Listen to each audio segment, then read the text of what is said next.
I know you might be wondering what in the world is going on with that thumbnail. And I'm wondering the same thing.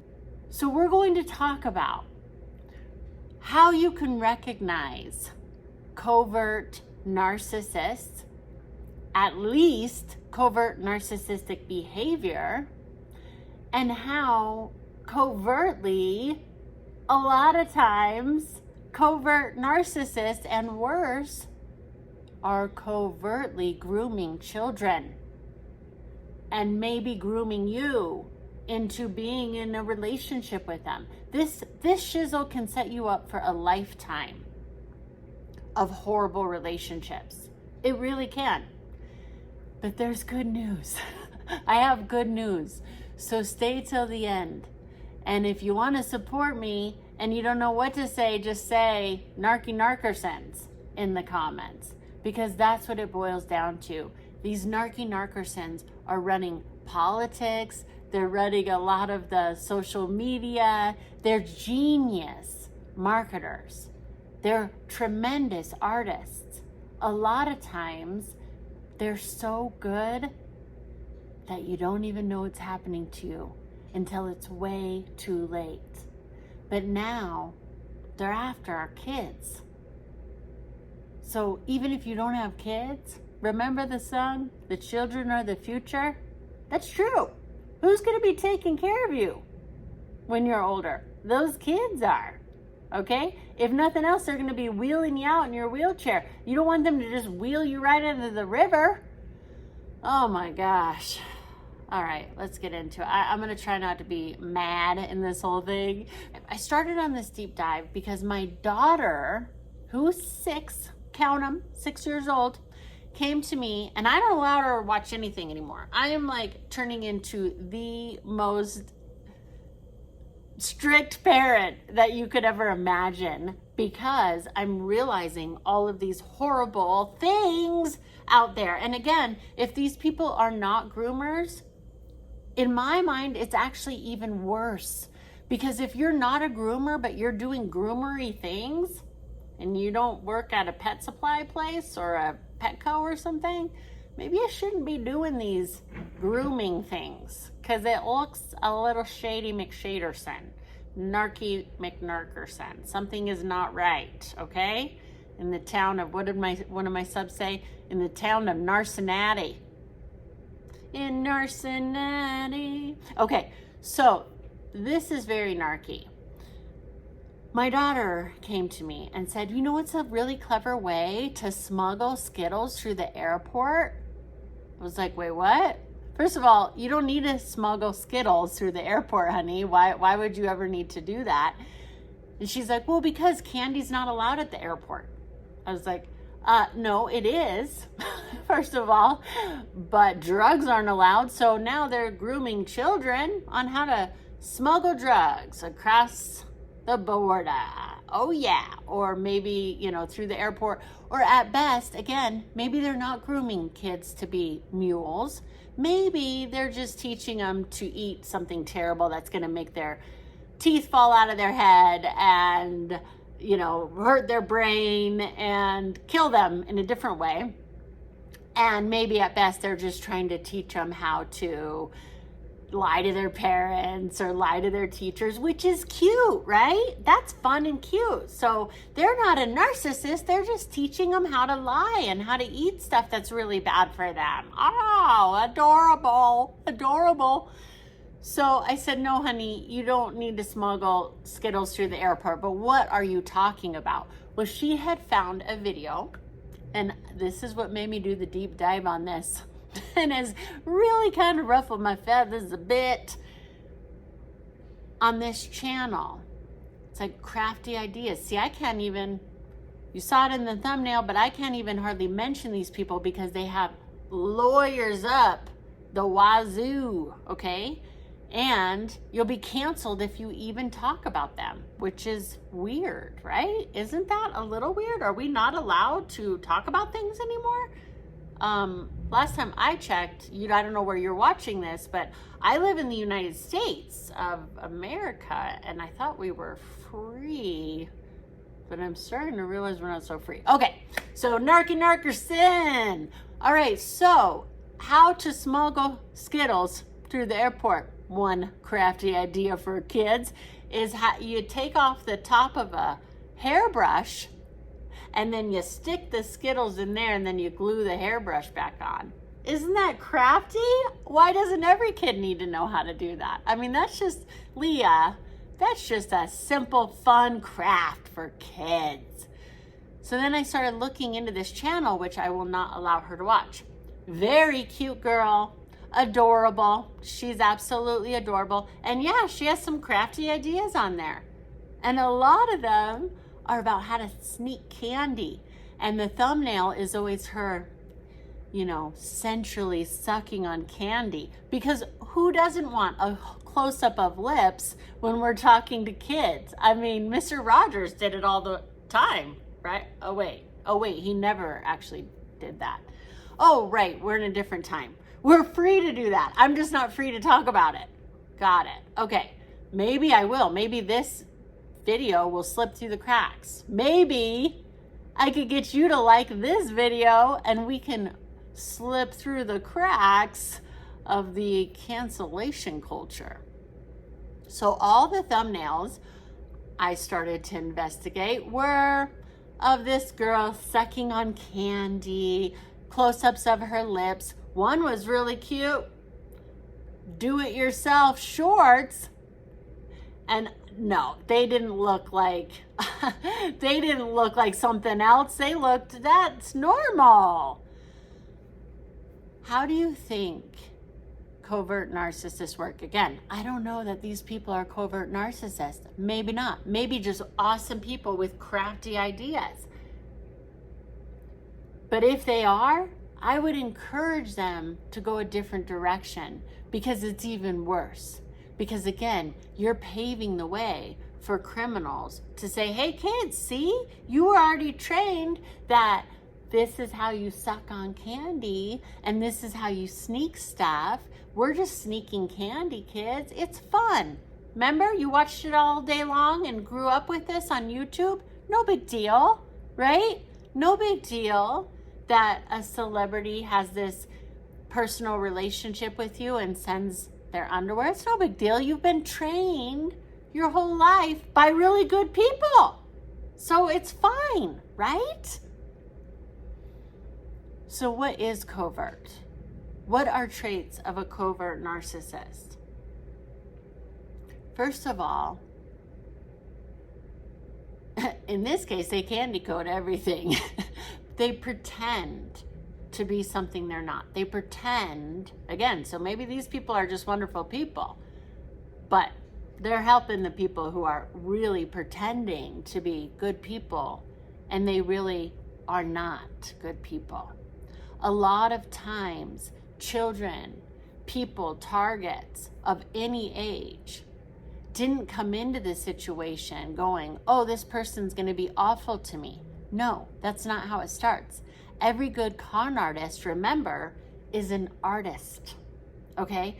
So the con comes with an art, comes with flashy, beautiful images, comes with candy.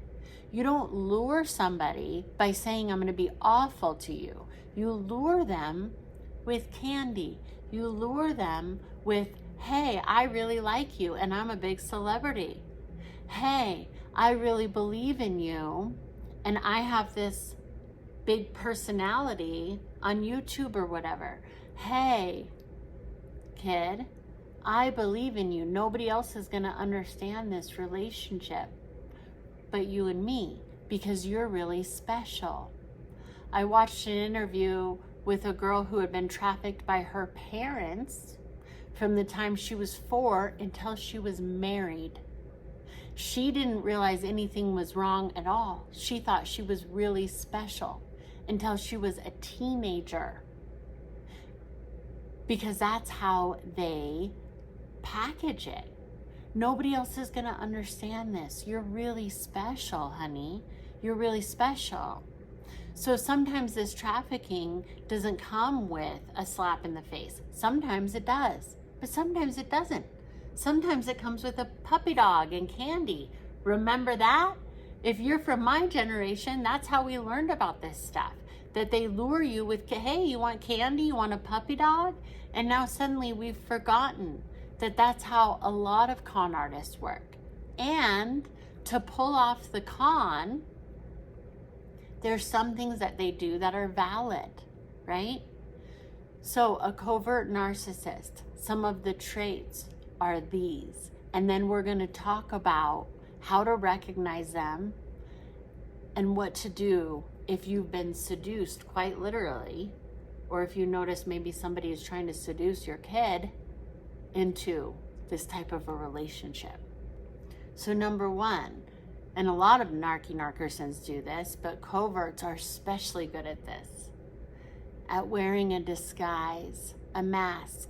Hey, we're just doing crafts. Hey, I'm just a fun, quirky girl. I'm just a fun, quirky guy. Hey, I believe in you. So idealization and love bombing isn't always these big, extravagant gifts. In fact, with a covert, they might do the opposite. That's how I found myself with a covert narcissist, because I was familiar with the grandiose narcissists who would go over the top with trips and presents.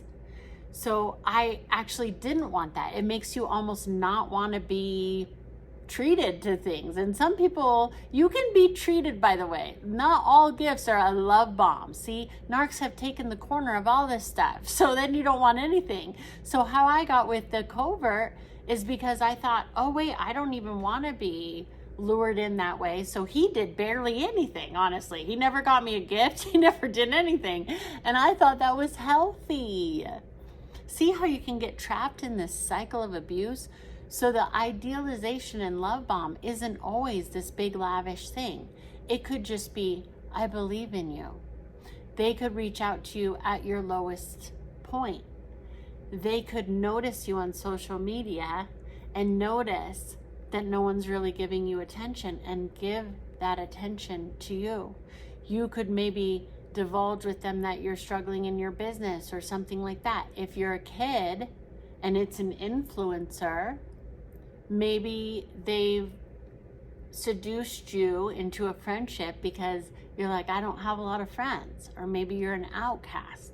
So it's not always like sending big gifts and stuff, but it could just be, hey, I understand you. Now you might go, well, Leah, so nobody can ever connect? No, you can with healthy people. But if you don't first recognize who's unhealthy, you may be stuck in this forever, ever. Okay? So that's why we're talking about it. That's why I've been kind of mad, a little grumpy about this. The disguise can be that they're a therapist. The disguise could be that they're a pastor, a spiritual healer, somebody who you confide in. We've seen this happen with a lot of mega churches. We just heard about this with the John of God, right? This guy was like a healer. I knew people who went there, and he said he was a healer. So every little con or big con starts with some things that are good, right? Remember Bernie Madoff. So sometimes these people have the guise of, I'm helping you. And that's the love bomb. But they're always wearing a disguise, always. The next is, sometimes they might even tell you the allegations that they have against them. When I dated a covert narcissist, he flat out told me, because he left the mother of his child, one of the mothers, well, he left both the mothers of his children, but one of them, he left. That should be a red flag. I'm sorry, 2 baby mamas, there's something a little sketchy. And I had at first actually said no, that I wouldn't date him because of that. But then I went against my instincts because he kept pursuing for like a year. So then I started building this false trust with him. And he flat out said to me on one of our dates, who leaves a 6-month pregnant lady? Who leaves a person like that except a narcissist? See? So they might say something exactly what they did to get you to defend their bad behavior. And then, of course, he defamed her, so it's perfect. And then that's also triangulation. So they use all of these things in repetition. So it's first the idealization by just recognizing you. That can be in a big or small way. Wearing a disguise is number 2. Number 3 is maybe putting out there whatever the allegation was that was against them. Point blank, like telling you about it. Oh gosh, you know. And then 4, triangulation, by bringing in the other person, making you feel somehow superior to that person. Oh, I just didn't like them, or they were really abusive, right? And so they're like, I really like you. So now you're suddenly activated, your ego is activated, and you're like, oh, well, of course you left them because you like me. That makes sense. And so then you're under this illusion, right? So they're defaming the other person as they're triangulating and bringing you in. But just know that you're going to be in that cycle next. They're going to be defaming you next. So a lot of the people that are of celebrity stature, if somebody comes out against them and says, hey, they treated me unfairly or in a very inappropriate manner, the next playbook, narcissist thing that they'll do is say, oh, well, they just want fame. Like somebody might easily say, oh, Leah just wants to talk about this because she wants to get monetized off my fame because she's not that important. So see, they can defame you for just talking about something. So that's why a lot of people are silenced, because even in talking about it, they'll defame you, cancel you, and position themselves higher, right? So I'm certain that that's probably what happened with me with this covert. He went to the next girl and he's like, oh, if he even talked about me at all, he's like, oh, I just didn't like her. You know, I just didn't like her. Even though the day before he was like, I really like you. So that's how they work it. And then number 5 is that they get you to start doubting your own reality. I'm like, am I seeing what I'm seeing? Are these thumbnails inappropriate? Is this appropriate? Is it just me thinking this? Am I the bad one? And then they jump on that train and they go, you're the sicko. You're the sicko for seeing a thumbnail of a girl sucking on a lollipop and targeting that towards kids as something inappropriate. You're the sicko. It's your fault for thinking something gross of that. It's your fault for thinking there's something wrong about lying and cheating and smuggling candy through an airport. It's your fault. Now, I am generalizing a lot of these things together, okay? Because I believe that you're smart and you can pull apart the pieces. Cases like this. So I'm not saying every single thing that somebody did that and they did that, okay? So you put together the pieces. But this is how they want us in this state of confusion. I was like, can I even do a video like this? Am I gonna get in trouble? That's number 6. You start feeling this weird shame and insecurity. You're like, maybe I shouldn't say this. Maybe this is wrong about their wrong, inappropriate behavior. Maybe I'm wrong. Maybe it is cute to suck on a lollipop. It's for kids after all. But see, again, at best, they're just teaching kids to eat terrible stuff and lie to their parents or lie to the teacher. So that's just cute. That's just cute, fun stuff, right? You start to doubt. And then they also gaslight you by saying, it's your fault.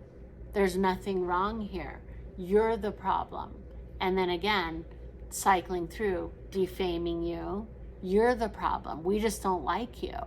You're the problem for thinking something inappropriate. You're the problem. It's very tricky. Recently, I was at a sandwich shop, okay? I was at the Subway sandwich shop in a gas station while I was traveling to Iowa for a funeral, for my uncle's funeral. And my brother and I were there. The guy in front of us had the most complicated order. He wanted sauces and a little bit of this pepper and a little bit of that meat and 2/3 quarter of the oil. And it was just very complicated. My brother goes through, he says, I want ham and cheese.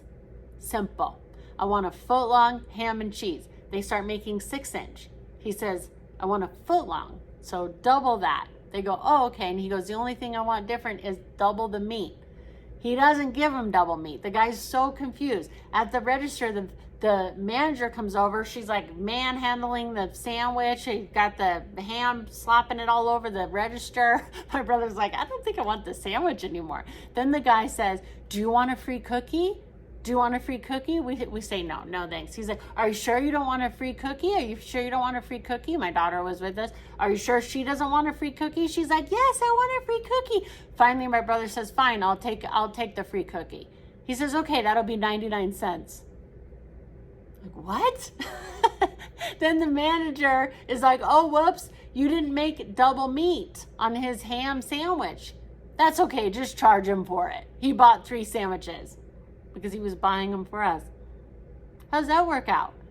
Now, I know that's just a silly explanation, okay, of something that happened. And I know, lower the bar of expectation at the Subway gas station sandwich shop, okay? Gotta lower your expectations. But I was thinking that's exactly how a narcissist works. Now, again, I'm not saying the sandwich people were narcissists. I don't even think they were trying to be covert. But that is the way when covert narcissists actually operate. That is how they operate. Confuse you, gaslight you, trick you. Do you want this? Do you want this? Do you want this? Yeah, I want that. Okay, we'll charge you for it. Oh, you want nice treatment? You want nice treatment? Yeah, I would love nice treatment. Okay, you're going to get punished for that. And then, if it was a narcissist, again, I'm not saying that those people were narcissists. They're like, come on, Leah, you can't say everyone, even the Subway guy was a narcissist. Oh, you have no validity. I'm not saying that. I believe that you're a smart person. You can pull this apart, okay? I'm not saying that those people were narcissists. I'm not even saying that these YouTubers are narcissists. I'm saying that's the mind of a narcissist, though. That is how narcissist works. Let me try to confuse you. Let me lure you in. And then once you've lured in, I'm going to blame you. Well, why did you come here to begin with? Why did you even like the big influencer? What's wrong with you? What's wrong with you that you clicked on the candy lollipop? What's wrong with you that you were attracted to a colorful lip? What's wrong with you? You said you wanted the free cookie. It's not my fault it's 99 cents. So this is how it works. So I know I'm being silly with that, but this is actually very, very serious. So what do you do if you realize that you have actually not just a sandwich? That's not a big deal. I got it. So you don't have to tell me. If you want to put something, you could just put sandwich in the comments, okay? And I get it, okay? I'm saying this is how confusing the mind of a narcissist can be. Now, what do you do? Because a lot of them are the people that entertain you. A lot of them are the people that you do business with. Maybe it's your mom and dad, like this girl who was trafficked and thought she was just special. Then you go to a therapist and the damn therapist is from Narcinati. I love that. Thank you. Thank you, Fights with Spirits, for that one. Maybe your pastor is a narc. What then? So what do you do? Because when you call them out, you can guarantee they're going to gaslight and defame, because that's what they do. They're going to blame shift. They're going to say it's your fault, that they just didn't like you. You're trying to get famous off their demise, whatever it is, right? You can guarantee that. And the problem is they have so many flying monkeys. Maybe they're not famous, doesn't matter. They have so many flying monkeys. They have so many people that'll come to their defense because they run these campaigns all day, every day. The covert that I dated, he would go around the United States, and he told me he would go around the United States to talk to other businesses that were similar to his Not for business. No. You'd think, oh, that makes sense for business. No, he was positive in telling me that's not why he went. He went because he said, just in case somebody knows them and they know me and they say, oh, I don't like him because he did this to me, then that person who I've done damage control with in another state can say, oh no, I had coffee with him. He's wonderful. We had a latte and he paid. So they're constantly doing damage control because they know what they're up to. They know what they're doing. They know what they're doing is wrong. That's why a predator says to a kid, honey, people are going to think that this is wrong. That's why nobody can know about it. Sweetie, people are going to think this is wrong because they're jealous. You're special. That's how this stuff can happen. So when you go to a therapist, if you go seek spiritual guidance, if you do business, you got to make sure this person is vetted. Pay attention. If you're wondering, am I being gaslit? If you're wondering, is this a covert narcissist? 9 times out of 10, they are. I have never had that question about somebody who isn't. Think about that. I've never had that question about somebody who isn't. So ask yourself, am I gaslighting myself? Trust your instincts. If you're doubting yourself and going, maybe not, it probably is. On an instinctual level, you know when you're being lied to. A lot of times, insomnia is a way that your subconscious will tell you that you're being lied to. If you have nightmares, these are indicators oftentimes. So if you have a funny feeling about somebody, trust that feeling. And maybe you're wrong, but maybe you're right. So it will save you. There are enough people on this planet that you can find people that you don't feel that with. So even if it's just a feeling and you're totally wrong because it's PTSD, go with people who you feel comfortable and safe with. Go with people that you feel that you can trust, that you're not asking yourself, I don't trust them, but I should. If you don't, you just don't. Maybe they're the best person on the planet, but if you don't trust them, trust that part of yourself. Watching videos like this, there's a lot of free resources. There's also classes you can get into where you just begin to trust your own instincts, painting, singing, dancing. You don't have to be a massive artist to get fulfillment from these creative outlets. It's often what I teach. That's why some people are like, why is an acting teacher talking about all this? Because I know that acting can help, but I also know, unfortunately, a lot of people, a lot of students, a lot of people that I've worked with have been victims of this stuff, either through their family, friends, business. So that's why I'm talking about it, because it is an epidemic.